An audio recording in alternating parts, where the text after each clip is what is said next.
Il fallait trouver une nouvelle idée, c'était toujours pareil. Après le Canada, avec le Québec, après le mariage raté, et ben, l'idée c'était de trouver un sujet original. Donc en fait, ça a été un ensemble de petits coups du destin qui ont fait que primo, je venais de lire un livre document sur les présidents américains et je suis tombé sur un type qui avait une vie assez étonnante, qui s'appelait Rutherford Hayes, qui avait la particularité d'être un fils de distillateur de whisky et qui avait épousé une femme qui ne supportait pas l'alcool, que l'on appelait les Mona de Lucie.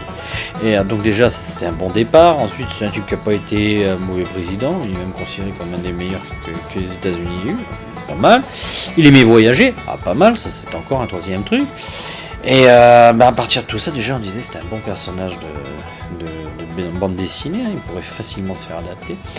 Et je l'ai proposé à Laurent, sachant qu'au niveau des dialogues, il prendrait un malin plaisir à faire une corrélation avec ce que l'on vit aujourd'hui au niveau de l'état d'esprit, nous dirons, de certaines hautes personnalités politiques. Bon, en fait, c'est pas un album politique. Le deuxième point, c'est là où je veux en venir, c'était reprendre l'idée qu'avait Goscinny pour un bon départ d'histoire, c'est-à-dire prendre un personnage très paradoxal au Far West et l'installer. Qu'est-ce qui va se passer? Donc il l'avait fait avec le Grand-Duc en son époque, et on a pris le même principe. On a attrapé un type qui vient finalement de Washington et de New York, qui est vraiment l'Américain de l'Est, avec toute le paradoxe de cette vie urbaine et très européenne à l'époque, et on le place en plein milieu du Far West avec des gens qui se tirent dessus, des joueurs de cartes tricheurs qui se retrouvent avec des plumes et du goudron, et des Mexicains qui dorment dans des abreuvoirs. Voilà, donc l'idée est partie,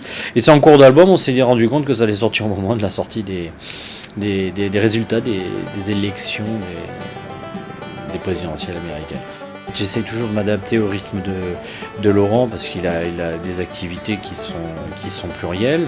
Donc en fait, comme cette année, il avait décidé de faire quand même une année plutôt sabbatique où il a beaucoup voyagé, rattrapé des moments de détente qu'il n'avait pas eu avec les années précédentes dû à ses nombreux spectacles, ses nombreuses tournées.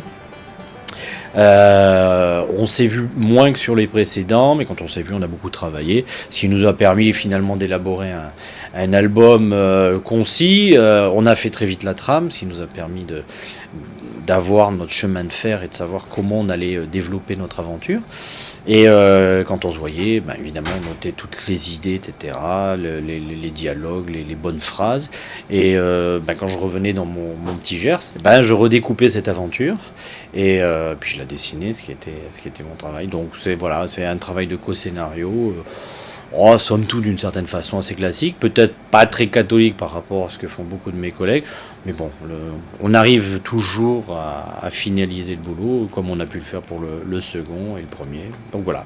Il y a aussi des personnages qui peuvent échapper à ce que peuvent imaginer les gens, c'est-à-dire on a une image, nous, d'un western, qu'on exploite d'ailleurs bien dans Lucky Luke, qui est quand même un peu pastiche, avec le grand chapeau, les cols de deux côtés, les belles bottes, le jean.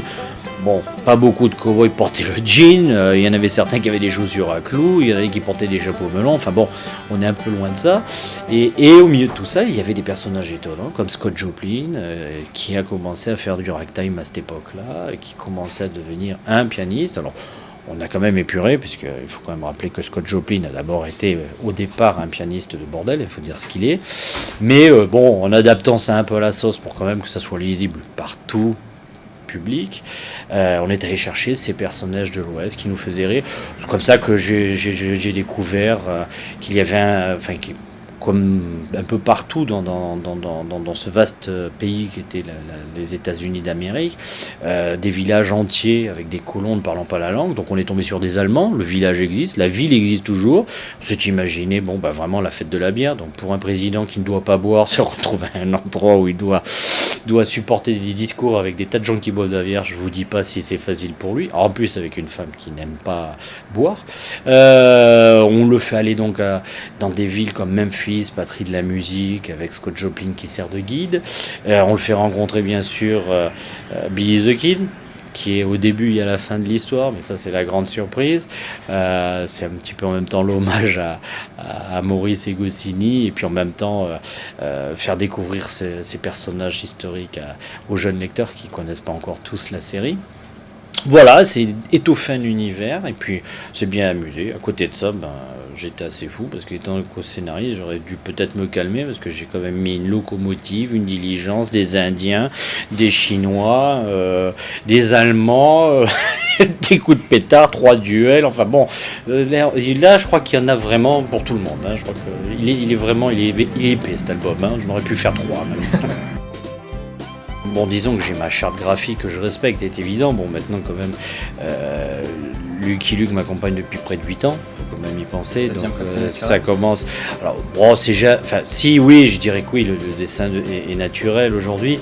Mais voulant toujours bien faire, voulant toujours respecter, puisque j'explique toujours qu'en fait, je suis un passeur. Moi, je continue à animer Lucky Luke le plus longtemps possible, et moi, mon travail et ma volonté, c'est ça.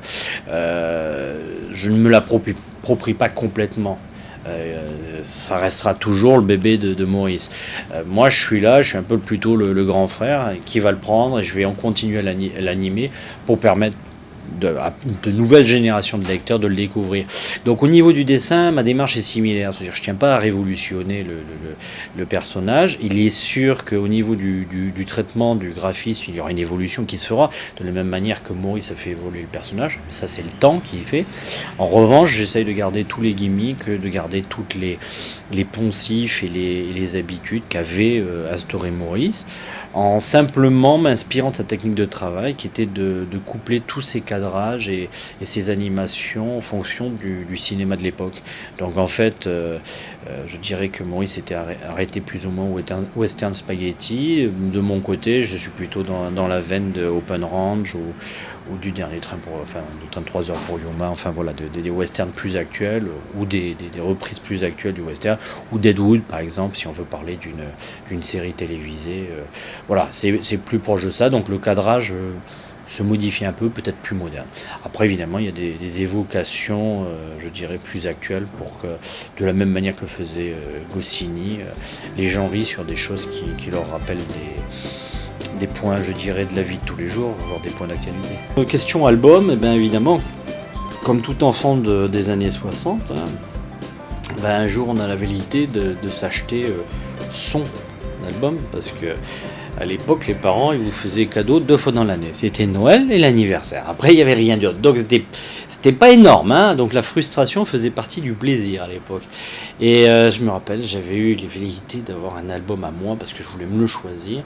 Et le buraliste du village où on allait, parce qu'à l'époque, j'habitais dans les Cévennes, c'était un buraliste qui vendait des BD en même temps que les cigarettes et que les magazines, et dans la vitrine il y avait ce Lucky Luke contre Fil de Fer, et qui me fascinait parce qu'au même moment était sorti un James Bond dont comment s'appelle le thème graphique était un peu similaire. Et donc vraiment cet album de Fil de Fer, je l'avais regardé et tout, je ne savais pas ce qu'il y avait dedans parce qu'on n'avait pas le droit de toucher les albums. Et donc, il fallait que je me l'achète. Et comment faire? Parce que l'argent de poche, il n'y en avait pas, ça rigolait pas.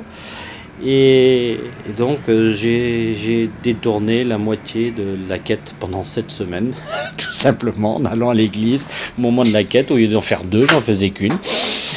Donc, j'ai pu me payer cet album, qui a toujours d'ailleurs le prix, 6 francs 70 à l'époque. Ah oui, je l'ai toujours. Celui-là, il y a le prix encore. Et quand j'ai fait mon premier Lucky Luke, la première chose que j'ai fait, je suis rentré dans une église et j'ai mis 2 € dans le tronc pour rembourser, parce que je lui devais bien ça quand même.